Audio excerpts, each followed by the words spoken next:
When Neural Amp Modeler came out, I made a few videos about it and shared signal paths which required multiple plugins because NAMM was nothing more than just an amp cab engine. You had to download plugins from different sites, manage various plugin manufacturer requirements. It wasn't the easiest to put together, but it worked. That has all changed since Two Notes came out with Genome, which I think is going to blow the guitar plugin competition out of the water. I'm going to show you how to integrate Neural Amp Modeler, build a simple signal chain, and use it live on stage using a MIDI controller.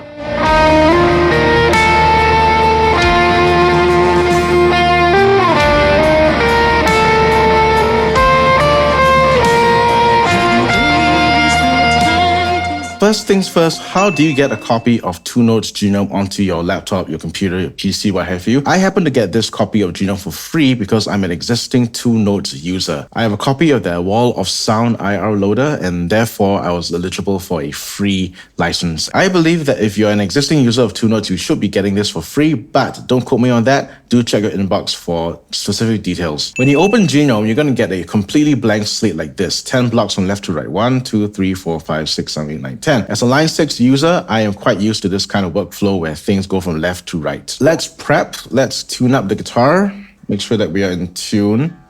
And as you can see, this is a pretty decent tuner. Not bad at all. I'm going to turn on the noise gate. I'm going to turn this up to -66, which is what I usually go for. Okay, a few things to familiarize yourself. These blocks can load anything you want, just like in a Helix ecosystem.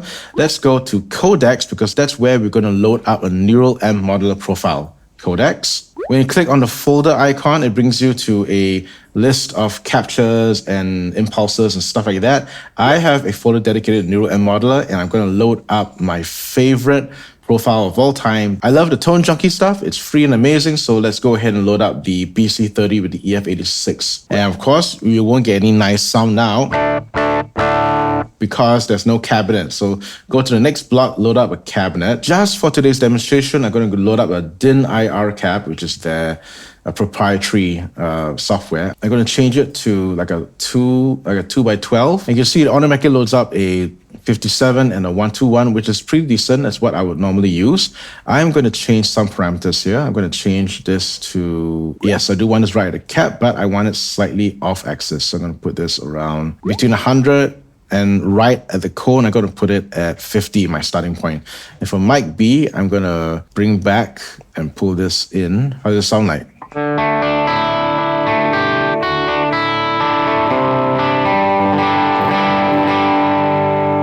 Now for the modern CCM sound, I want overdrive and delays before the amp and cab. I'm just going to move this over here so that I have more space to play around with the effects here. I'm going to load up overdrive, delay, reverb. So let's see what we can do. Let's load up the drive. I'm going to go to the clone style, which I might put here actually. Bypass the tone.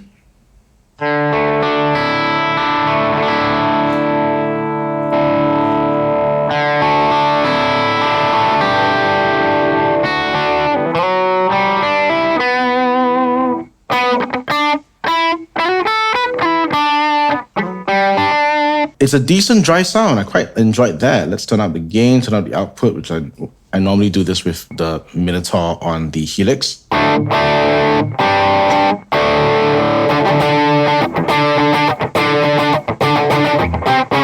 And for a second drive, I'm going to load up the Tube Screamer style. So just by itself, I turn down the drive, turn up the level, and turn up the tone. What do I get here?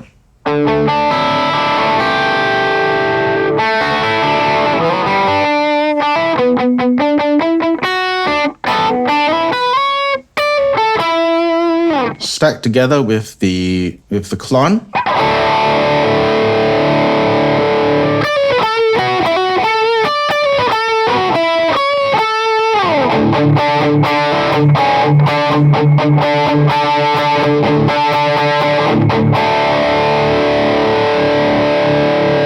That sounds decent for CCM stuff. Let's add in the delay before the amplifier. And what I find really cool is, I'm not sure you can see this, but I hope you can. You can see that the signal path splits here from mono to stereo. So from here, it goes stereo, stereo, stereo, stereo, all drop stereo. But what's interesting is that the amp input is stereo and the amp output is stereo, which means that one profile is processing a stereo signal and one cabinet is processing a stereo signal 2. You should hear a true ping pong delay from left and right speakers, even with 1 amp and 1 cab. Yep, it's ping-ponging back and forth. I'm going to slow the tempo down here just so you can hear this left and right.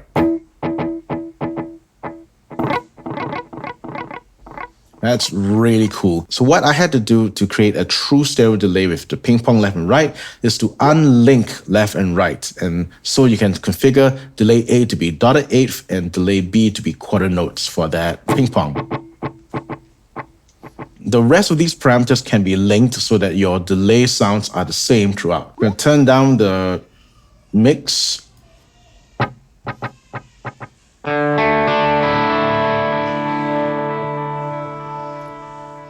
And just so that it's not mushy all the time, I'm going to turn this down to, let's say, 2 kilohertz.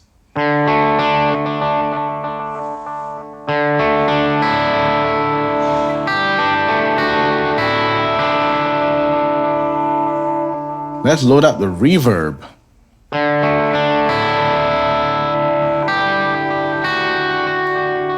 Let's start to tweak it to be a bit more CCME. And how do I do that? I'm going to turn up the decay, and I'm going to turn up some of the pre-delay as well to get this sound.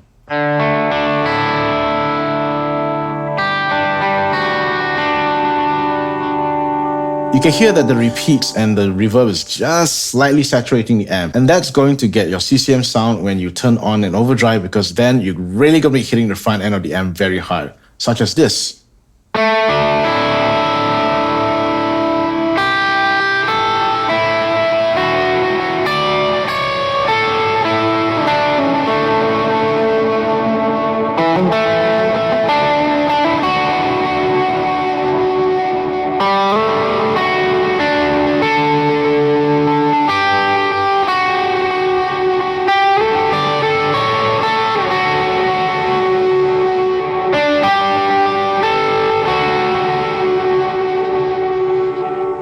I'm going to clean up the tone just a little bit by adding an EQ. I'm going to bring this down. I'm going to turn this up just a slight tad, boost this a little bit too. And what do we get?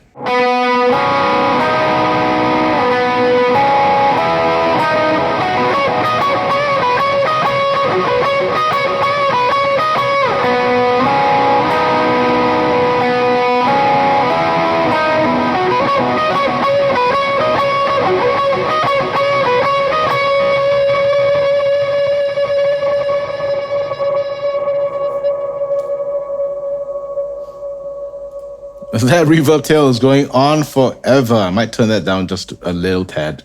And so you have a basic CCM sound. What if you wanted something cleaner, something less affected? Well, because you've got 2 slots left here, I would be able to drag and drop the delay to the back of the signal chain to make it sound much cleaner.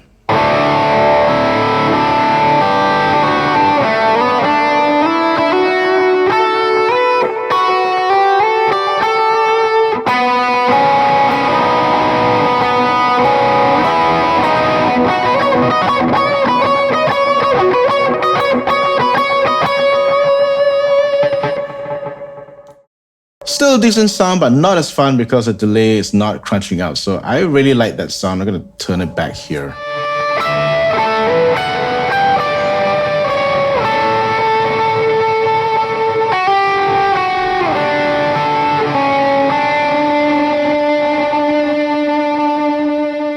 The fun doesn't stop there. I'm going to try to use this MIDI controller to assign parameters. I'm going to try and use this to control the overdrives. And to do that, what's really cool is that you can assign things to these automation slots. Like to assign MIDI control on Genome using a MIDI controller in Ableton, here's what you got to do. So on any parameter you want to try and automate, for example, the bypass, right click, assign to. Let's assign this to A1. Let's assign the clone to A2. In your automation master lane, you got the tube screamer A1 and the Minotaur A2. Take note of this because you're going to go into the MIDI control section right here, which I'm going to close up. So in the Ableton configuration screen right here, you can see that the automation lanes A1 to A10 are configurable. You can click on them and you can assign a MIDI button. So I'm going to use MIDI button A here, and I'm going to use MIDI button B here to control the Tube Screamer, and the clone. When I go back to Genome, I should be able to play and use this. Yes, it's on, it's working. Yeah. Yeah, so I'm gonna put this on the floor.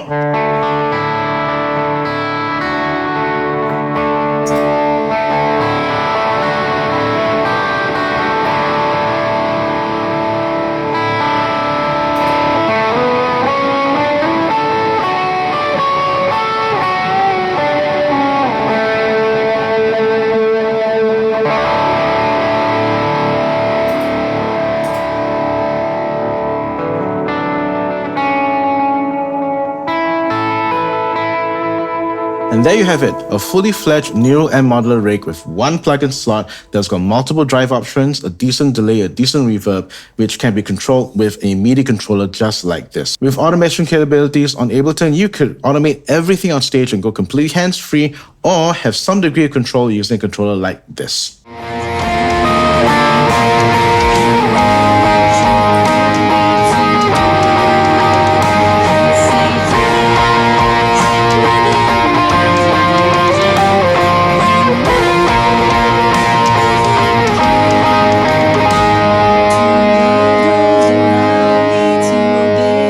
What I enjoyed about Genome after playing with it for a while. It unlocks so much potential and convenience around Neural Amp Modeler. As you've heard, I'm able to get modern CCM tone with minimal tweaking. I think the overdrive tones are great, especially the clone and tube screamer models, which I'm recommending for CCM tone. A quick list of pros and cons. Pro number 1, it's one plugin slot for a lot of effects. This is the biggest convenience factor, aggregating all the tools into one toolbox. For the reasons mentioned above, there's no need to load multiple plugins, get familiar with multiple menu structures, and then navigating it all when tweaking a tone or playing live. Pro number 2, it's true stereo processing through one NAM profile. This is the biggest innovative factor which I really appreciate. In the Line 6 ecosystem, when you run a stereo effects chain into a single M block, the stereo is collapsed into mono, which I guess is true to real life where you would need 2 amp hits to process true stereo.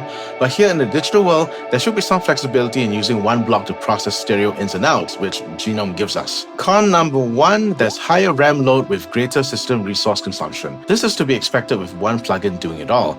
I'm experiencing about 20 to 30% CPU load on my M2 MacBook Pro, which is comparable to Helix Native maxed out. But this isn't Genome maxed out, it's one signal path, so I'm not sure where all that CPU processing is going to. Con number 2, there's a lack of delay and reverb options. This isn't a con in the sense of bad design or poor choices, it's just a lack of choices. Specifically for the Worship and CCM sound, we want modulated, shimmer, anti-shimmer, cloud and bloom style reverbs. We want our DM2, Memory Man, Echoplex, and various iterations of U2-ish delays. So here's hoping that the team behind Genome will release more delay and reverb choices in the future, and best if they're Sunday ready. I could hear you say some things that are to come. There are days I will test and with overwhelm. Don't worry, don't hurry, go on. I've seen you through and time has come. In sum, Genome is a great plugin. It's convenient and innovative, being able to be used as an all-in-one solution to build a neural M modeler rig in true stereo, even with one NAM profile. But it does have its limitations, like a higher CPU processing load requiring a better computer, and a lack of delay reverb options voiced for the modern CCM worship sound. Neural M modeler fans, are you going to try Genome out? How are you building your NAM rigs on your laptop? Let me know in the comments. If you found value in this video, do like, subscribe, and hit that bell icon, and share it with someone whom you know is interested in Neural Amp Modeler.